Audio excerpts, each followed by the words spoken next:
So my name is Alexander McCarthy, and I'm a student, and I'm going to be talking about the lack of black people in council leadership. And I find that as a member of the SLC, I'm the only black person in the SLC, and I find that perhaps the voice of black people are not heard at the school because of the lack of people of color in regards to black people not being councils of leadership like our athletic council, our club council, and our leadership council.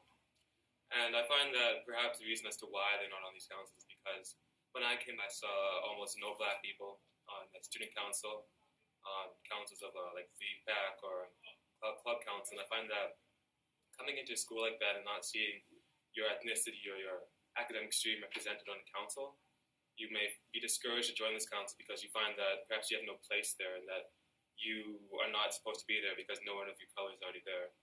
And I find that we should be working towards trying to diversify councils and perhaps programs to include different ethnicities and academic streams. Like, for example, if we have the IB and academic kind of different programs, and I find that because of these different programs that academics will feel that they're inferior to IBs, and IBs may feel that they're superior.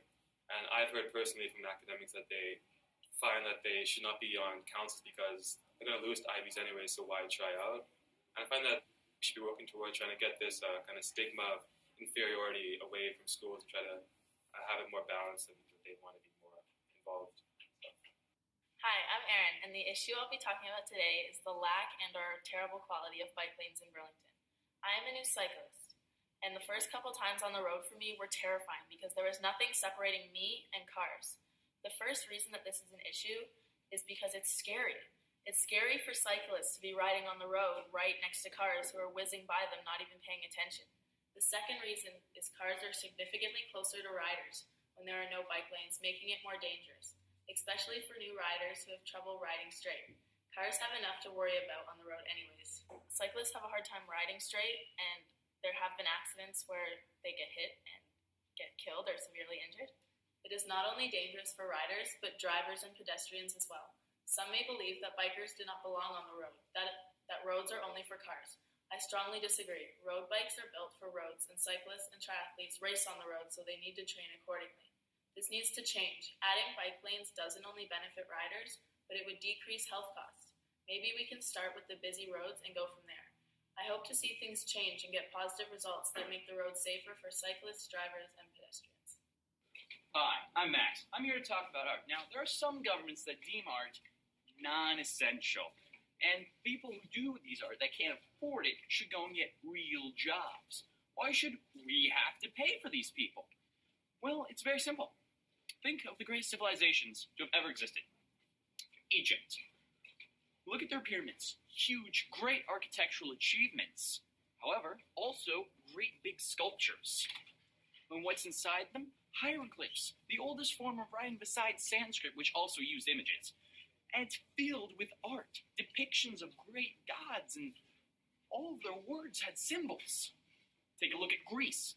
What do you think? Obviously, Zeus, the Olympians, all the myths and legends. But what did they inspire? Look at the great paintings of Aphrodite. Look at all the paintings of all the other gods and all the things that were created. Have you seen classical Greek sculptures? They are beautiful. Art represents philosophical growth, the need to question, to change. It causes inspiration and makes us progress as a society. Now, I know civilizations rise and fall all the time. And Canada, our beloved country, will be no different. Eventually, we'll be gone, gallivanting the stars. And what do you think they're going to remember of us? Because you can be pretty sure it'll be our art. Hi, my name's Nick, and my issue is how the public perceives skateboarders. Skateboarders are perceived as rebels, outlaws, druggies, and just bad people, just because of the way they act and look. I think this is because skateboarders are usually the ones who get associated with crimes and all the bad stuff happening in their neighborhood. Another reason is because skateboarders are usually the ones that get associated with gangs all around the neighborhood and around the city, which once again is just because of the way they act and look. This is really significant to me because as a skateboarder myself, I get dirty looks, I get treated differently by the public, usually wherever I go, and that's just wrong because I'm just another human being and I shouldn't be treated that way.